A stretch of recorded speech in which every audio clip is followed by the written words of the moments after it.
Fala do Senhor a todos, meus amados abençoados irmãos, dando sequência na leitura.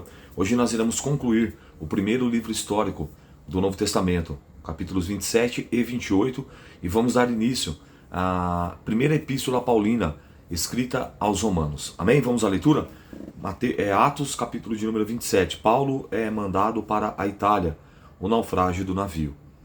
E como se determinou que havíamos de navegar para a Itália, entregaram Paulo a alguns outros presos a um centurião por nome Júlio, da corte Augusta, ou seja, de César Augusto. E embarcando nós em um navio adramitino, partimos, navegamos pelos lugares da costa da Ásia, estando conosco Aristarco, macedônio, de Tessalônica, e chegamos no dia seguinte a Sidom. E Júlio, tratando Paulo humanamente, lhe pediu ir ver os amigos para que cuidassem dele. E partindo dali, fomos navegando baixo de Chipre, porque os ventos eram contrários.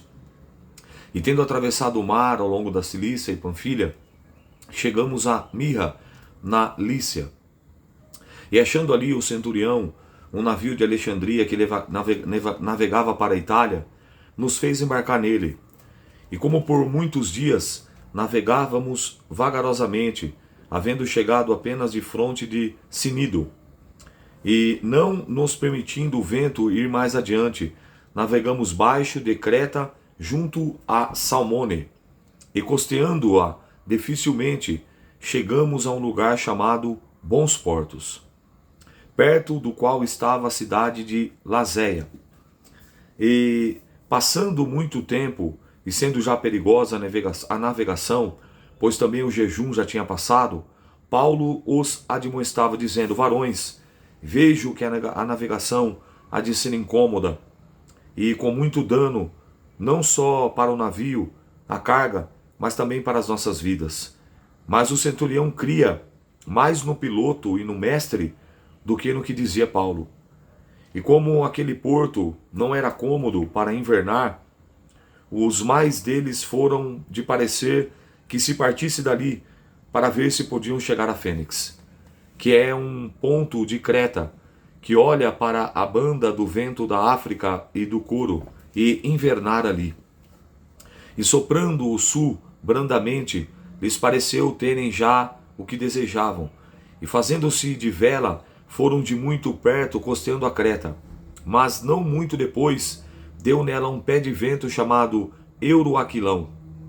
E, sendo o navio arrebatado, não podendo navegar contra os ventos, dando a mão de tudo, nos deixando ir à toa. E, correndo baixo de uma pequena ilha chamada Clauda, apenas pudemos ganhar o batel.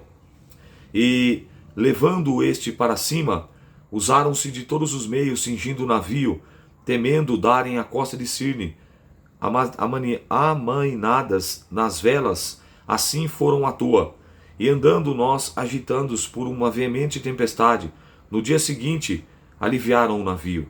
E ao terceiro dia, nós mesmos com as nossas próprias mãos lançamos ao mar a armação do navio, e não aparecendo havia já muitos dias nem sol, nem estrelas, e caindo sobre nós uma não pequena tempestade, fugiu-nos toda a esperança de nos salvarmos. E, havendo já muito que não comia, então Paulo, pondo-se em pé no meio deles, disse: fora na verdade razoável, ó varões, ter-me ouvido a mim, e não partir de Creta. Assim evitariam este incômodo e esta perdição. Mas agora vos ademoesto que tenhais bom ânimo, porque não se perderá a vida de nenhum de vós, mas somente o navio. Porque esta mesma noite, o anjo de Deus, de quem eu sou, a quem eu sirvo, esteve comigo, dizendo: Paulo, não temas, importa que sejas apresentado a César, e eis que Deus, o Deus de todos quantos navegam contigo, Deus te deu todos quantos navegam contigo, ou seja, ninguém vai perecer. Portanto, os varões, têm de bom ânimo, porque creio em Deus e que há de acontecer assim como assim me foi dito. Contudo, é necessário ir-vos darmos numa ilha. E quando chegou a 14ª noite, sendo impelidos de uma e de outra parte para do mar Adriático, lá pela meia-noite, suspeitaram os marinheiros que estavam próximo de alguma terra. E lançando o prumo, acharam 20 braçadas. E passando um pouco mais, tornando a lançar o prumo, acharam 15 braças.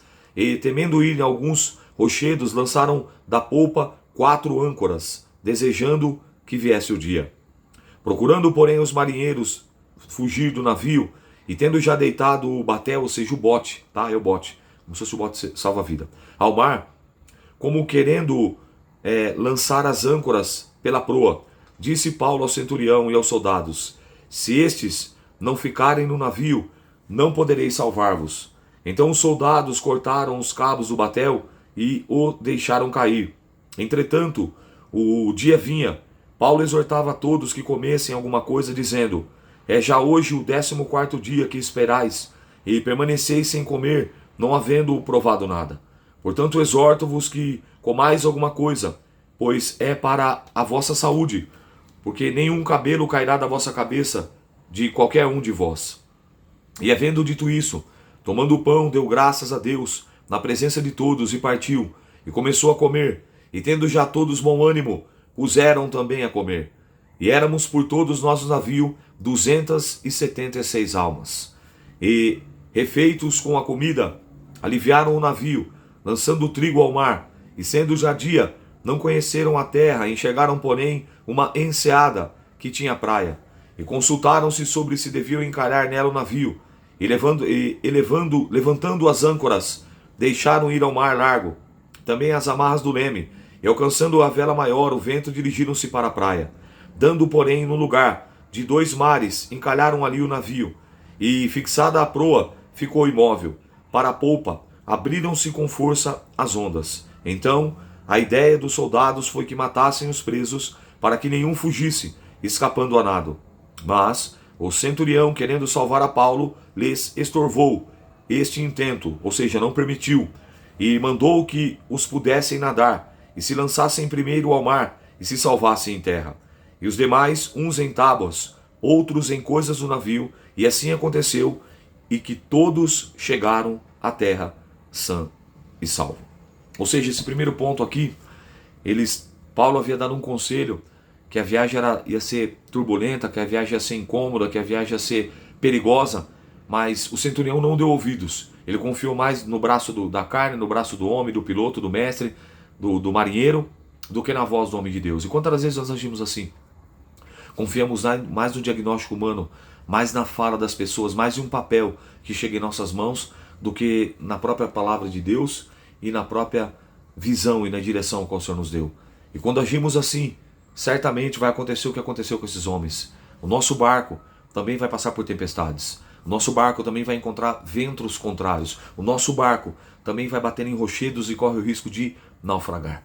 Então que nós possamos atender, que nós possamos estar atentos, sensíveis, apercebidos à voz do amigo e precioso Espírito Santo, através da sua palavra, através de sonhos, visões, revelações, através dos seus servos que são levantados nessa terra, das suas servas, para pregar, para profetizar acerca das nossas vidas. Que nós possamos crer e não fazer como esses homens que não acreditaram e o preço foi muito caro. Glória a Deus que 276 vidas se salvaram, mas poderia ser 276 vidas que poderiam se perder. Então, eles chegam conforme havia sido mencionado. Agora no capítulo 28, que é o último capítulo, nós vamos concluir Atos e depois iremos iniciar Romanos. Paulo em Melita. Havendo escapado, então soube que a ilha se chamava Melita, mas algumas versões falam Malta, né? A minha versão fala Melita, mas algumas versões aí falam Malta. E os bárbaros usavam conosco não de pouca humanidade, porque acendendo uma grande fogueira, nos recolheram a todos por causa da chuva que caía e por causa do frio. E havendo Paulo juntando uma quantidade de vides ou gravetos, pondo-as no fogo, uma víbora, uma cobra, fugindo do calor, lhe acometeu a mão. Olha que interessante agora. Uma cobra vem, pega a mão de Paulo. Eles chegam na ilha chamada Malta. E lá os bárbaros, que era a população local, os recebe com humanidade, com hospitalidade. Prepara uma fogueira, porque fazia frio, chovia. E eles estão ali. Aí Paulo viu que a fogueira estava minguando. Ele foi pegar mais gravetos para aumentar o fogo e assim eles se aquecerem. Quando ele vai fazer esse projeto, esse trabalho, esse intento, uma víbora sai e pega na sua mão. Pica. E essa víbora ela é mortal. Acompanhe a história. E os bárbaros, vendo que a bicha pendurada na mão, diziam uns aos outros, certamente, Esse homem é homicida. Visto como escapando do mar, a justiça não o deixa viver. Verso 5. Mas sacudindo ele a bicha no fogo, não padeceu mal nenhum. E eles esperavam que viesse a inchar e cair morto, de repente, a qualquer momento. Mas tendo passado muito tempo, vendo que nenhum incômodo lhe aconteciam, mudaram de opinião, mudaram de parecer e diziam que era um Deus. Olha que coisa interessante. Eu lembro-me daquela palavra de Jesus que nós vemos lá em Marcos, capítulo 16, verso 15. Ide por todo o mundo, pregai o evangelho a toda criatura. Quem crer e for batizado será salvo. Quem não crer será condenado. Eis que vos dou poder para pisar serpentes, escorpiões e toda a força do mal. E se beberes alguma coisa mortífera, não sofrerão dano algum. Imporão as mãos sobre enfermos, curarão. E esses sinais seguirão os que crerem. Eis que estou convosco todos os dias até a consumação do século. Perceba que Paulo agora aqui ele é picado por uma víbora mortal. Os bárbaros conheciam aquela serpente, a peçonha, a peçonhenta, aquela cobra, a víbora. O veneno era mortal, era mortífero, era fatal e letal. E eles esperavam que era só questão de tempo daquele veneno circular pelo corpo, fazer o seu efeito e Paulo viesse a inchar e cair morto. Mas o texto diz que passado muito tempo, nada disso aconteceu. Ou seja, 54:17 de Isaías.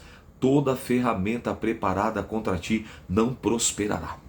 Toda língua que se levantar contra ti em juízo, tu a condenarás. Assim diz o Senhor, essa é a palavra do Senhor dos Exércitos. Então perceba que Paulo estava ali por um propósito. Ele estava sendo conduzido por pregar o Evangelho, por ganhar almas, por libertar endemoniados, mortos ressuscitarem, cegos enxergarem, por fazer a obra divina.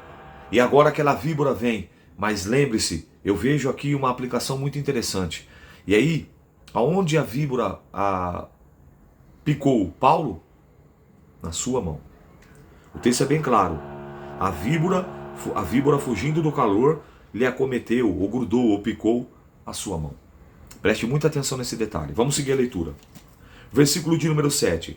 Ali próximo àquele mesmo lugar, havia umas herdades que pertenciam ao principal da ilha, por nome de Públio, o qual nos recebeu e hospedou benignamente, ou seja, com bondade, por 3 dias.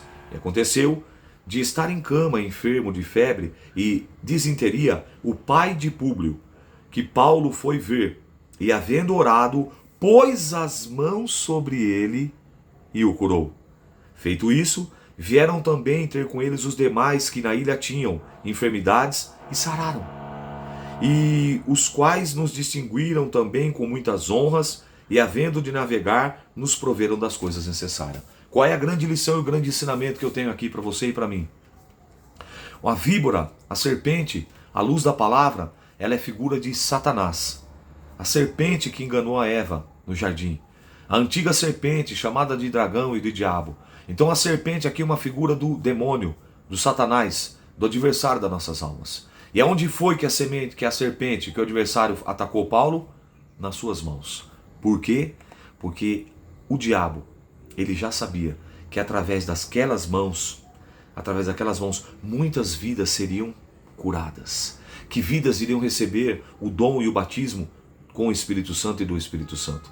E olha e perceba que quando Paulo vai à casa do pai de Públio, e ele estava enfermo alguns dias e com desinteria e uma febre, estava enfermo, Paulo faz o quê? Impõe as mãos.